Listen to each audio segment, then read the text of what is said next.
हाय मेरे प्यारे बच्चों, कल के वीडियो में मैंने आपको interrogative sentences direct and direct में कैसे बनाए जाते हैं उनके बारे में बताया था।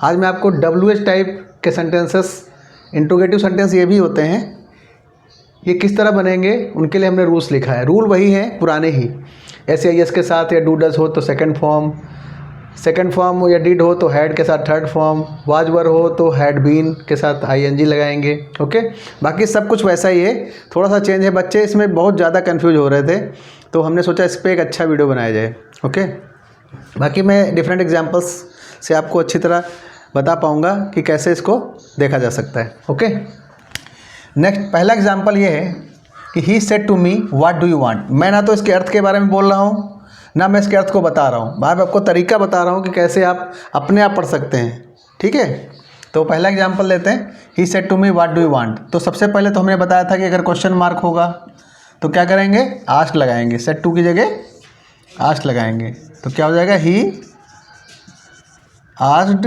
मी।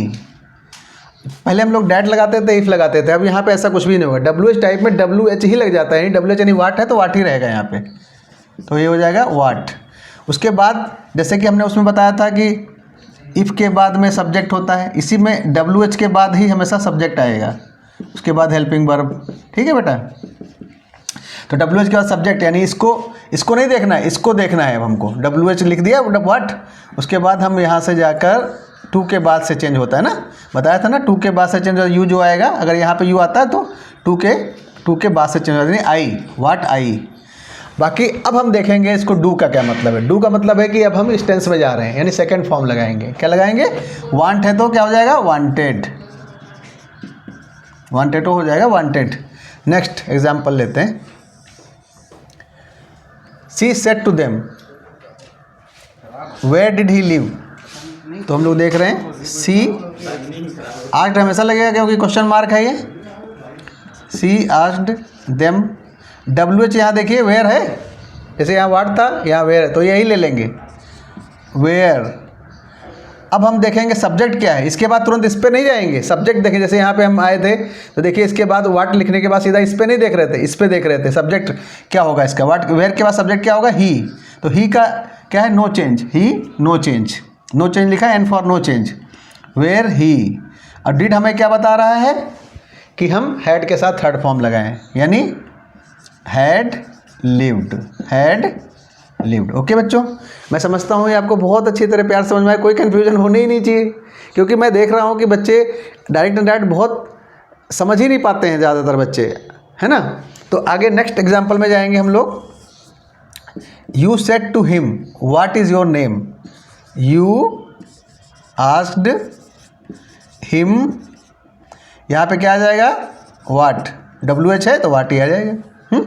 वाट, इसके बाद हमने क्या कहा था, सब्जेक्ट आता है, क्या आता है, सब्जेक्ट। देखिए WH का सब्जेक्ट आता है, तो सब्जेक्ट यहाँ पे इज है। हम लोगों ने कल कहा था इज का इज का वाज कर लेंगे तो बहुत आसान है, विल का वुड कर लेंगे, तो इज का क्या हो जाएगा। लेकिन यहाँ सबसे पहले सब्जेक्ट चाहिए ना हमको, तो ये है सब्जेक्ट। तो ये किससे चेंज होगा, यू है या योर है तो टू के बाद वाले से बदलेगा।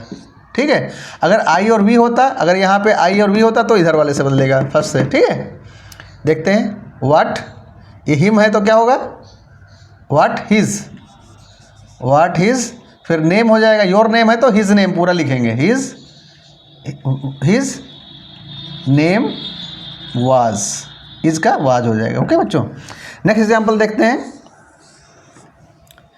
Ram said to me what was he doing.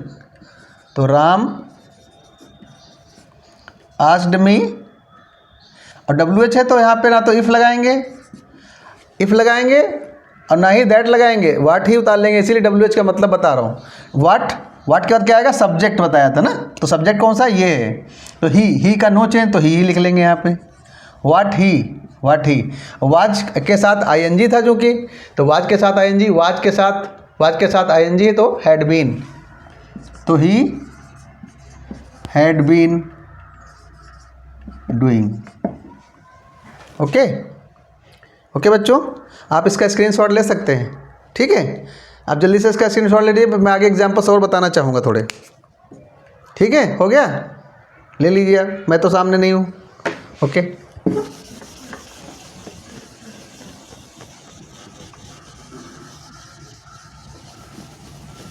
ठीक है बच्चों, बेझिझक आप लोग काम कीजिए, रटना छोड़िए।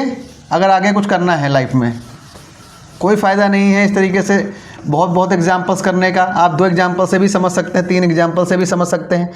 मैंने सारे रूल्स को 3 ही उसमें कन्वर्ट किया है, ठीक है। नेक्स्ट एग्जाम्पल लेते हैं। यू सेड टू मी, उसने मुझसे कहा, यानी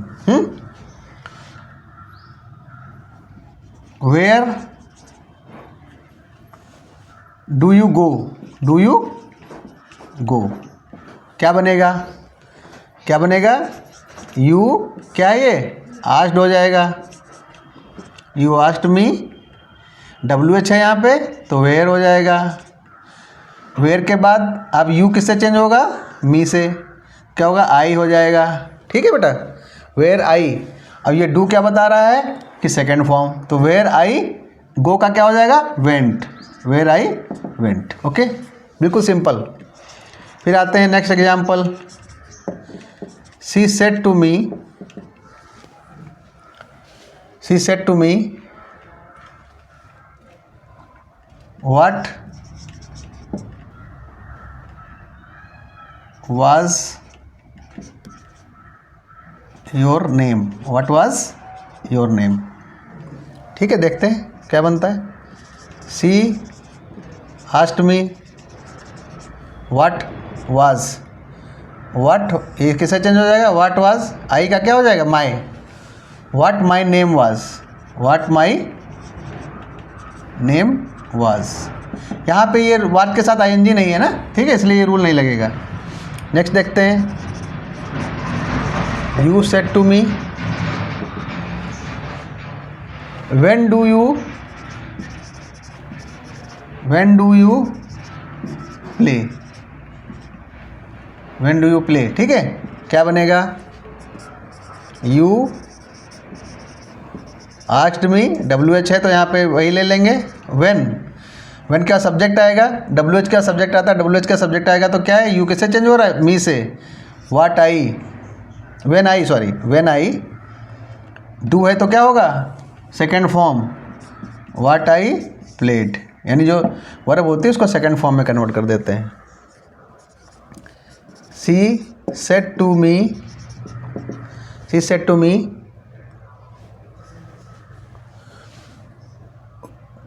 he said to me what did he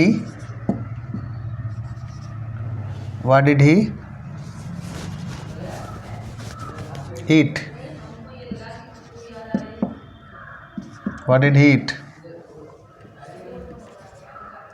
तो she asked me क्या हो जाएगा, what, ही तो चेंज होगा नहीं, what he, डिड है तो क्या होगा, हैड के साथ third form, what he had, third form क्या होगा ईट का, ईटन।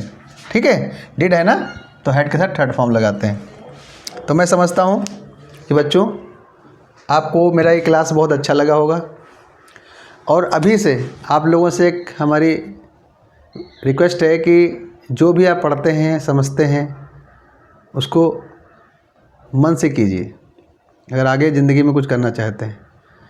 और मैं ये सब बिल्कुल मैथ्स की तरह पढ़ा रहा हूँ, बिल्कुल मैथ्स की तरह। मैंने कहीं भी नहीं बोला है टेंस क्या है, मैंने कहीं भी नहीं बोला है कि रिपोर्टेड वर्ब क्या है, मैंने कहीं भी नहीं बोला है कि फर्स्ट पर्सन सेकंड पर्सन से बदल जाता है। इन सब चीज़ों से आप बिल्कुल दूर हो जाइए। अगर इंग्लिश में कुछ आप जानना चाहते हैं तो आप इसी तरीके से मैथ्स की टेक्निक से इंग्लिश को सीखेंगे। और ये बहुत ही हेल्पफुल वीडियो इसलिए होगी क्योंकि आप फिर तो अपने आप बना ही लेंगे, चाहे किसी तरीके से सेंटेंस हो। तरीका ये है कि इन सेंटेंसेस को किस तरह फ्रेम करते हैं, जानते कैसे, बनाना कैसे जान पाएंगे, ये इंपॉर्टेंट है। इसलिए बच्चों ये मेरा एक लास्ट वीडियो है, इनके लिए अगर आप कोई रिकमेंड करेंगे हमें तो मैं नेक्स्ट वीडियो बनाऊंगा। Okay, thanks.